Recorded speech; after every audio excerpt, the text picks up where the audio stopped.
La date est maintenue, c'est ce lundi que les élèves reprennent le chemin de l'école. Ils seront plus de 25 millions à travers le pays. Le président de la République avait déjà donné des instructions au gouvernement pour une rentrée apaisée. Mais à côté, l'intersyndicale des enseignants menace d'aller en grève. Ce serait une routine. Même motif, non-réalisation des promesses. Cette fois-là, allusion faite aux promesses liées à l'accord de Bibois. À la veille de la rentrée scolaire 2025-2026, la République démocratique du Congo se trouve face à un paradoxe. D'un côté, un discours officiel rassurant, de l'autre, une contestation syndicale persistante et une population asphyxiée par la crise économique. Le président de la République a réaffirmé lors du Conseil des ministres du 22 août 2025 dernier la volonté du gouvernement de garantir une rentrée scolaire apaisée. La chef du gouvernement a été chargée d'évaluer le niveau de mise en œuvre des engagements pris vis-à-vis des enseignants et d'élaborer une feuille de route claire. La plupart des problèmes qui sont soulevés, et vous le reconnaissez, ce sont des problèmes qui sont là depuis plusieurs années. Et on est ensemble, avec l'administration et avec les autres secteurs du gouvernement, en train de régler plusieurs années de problèmes.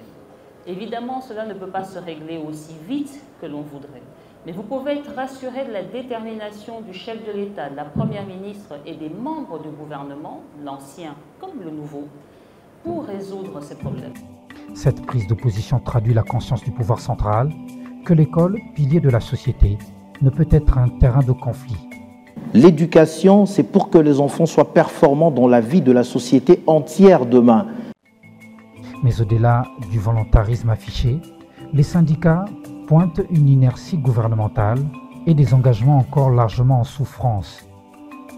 Malgré les rencontres récentes entre le ministre de l'Éducation Raissa Malou et le leader syndicaux, l'intersyndicale du secteur reste sur sa faim. Nous avons parlé de la situation des enseignants. Les enseignants, vous savez, avec la paye des enseignants, c'est un problème.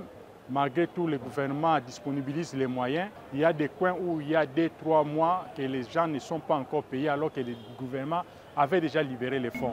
Elle reconnaît quelques avancées, comme le paiement de certaines primées amorces de mécanismes de couverture santé, mais dénonce surtout un catalogue de promesses non tenues.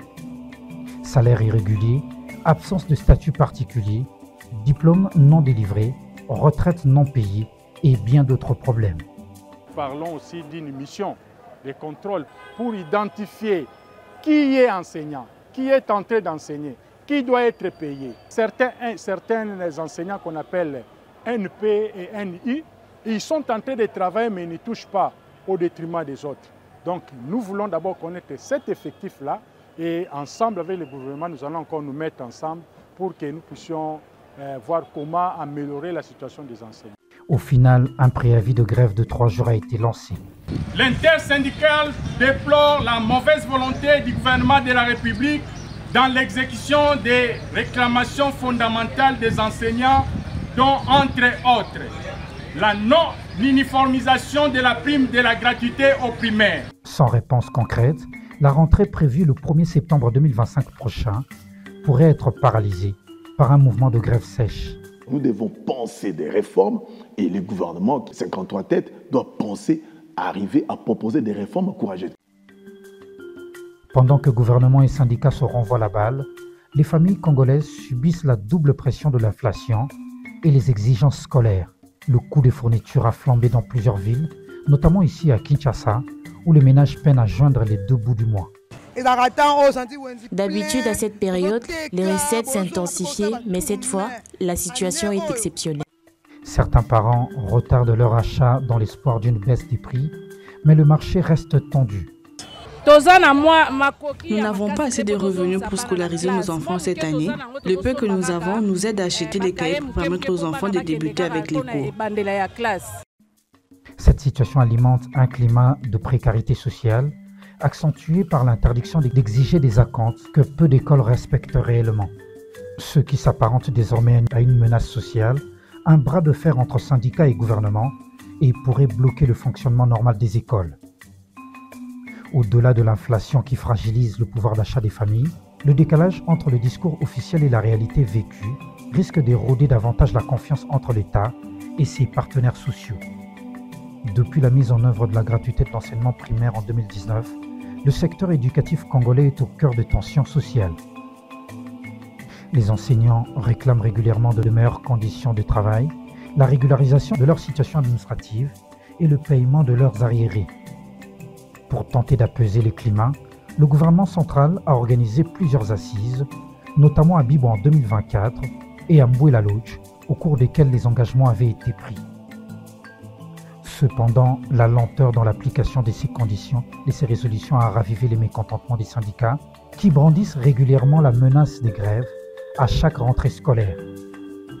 De leur côté, les parents d'élèves déjà éprouvés par la flambée des prix et la crise économique se trouvent souvent pris en otage entre les revendications syndicales et les lenteurs gouvernementales.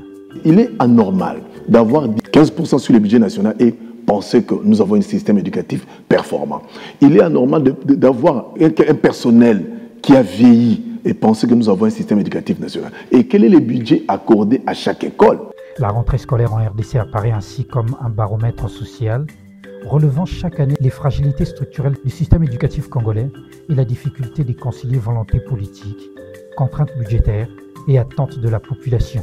Il faut mettre les enfants dans les meilleures conditions possibles, notamment en régularisant la situation de salaire des enseignants des écoles publiques, notamment en améliorant, en optimisant les conditions dans lesquelles les enfants apprennent.